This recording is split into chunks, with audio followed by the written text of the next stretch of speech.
Marc Manteufel. I'm a manufacturing engineering manager for A to Z Machine Company. Our company is a job shop and a production shop, and we offer full service machining. I was researching zero-point clamping systems online, and I got connected through my distributor to a Lyndex rep, and I was introduced to the Lyndex clamping product.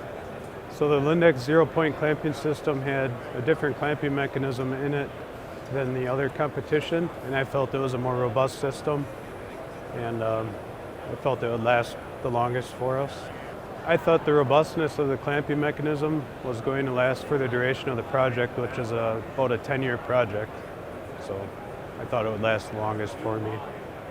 Less maintenance, less pieces to break, and it's fully sealed. So I chose the Zero Point because it was a easy setup and quick change. It only has one stud to use, not 3 different types. And this is an ongoing long-term project for us.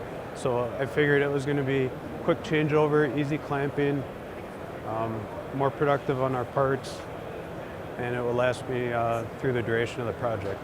I expect really rigid clamping and improved tool life and quick changeovers so I can get more parts done.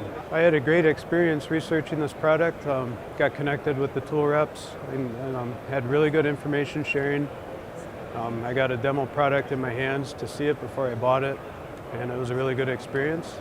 And the price point was very competitive, so it was an easy choice.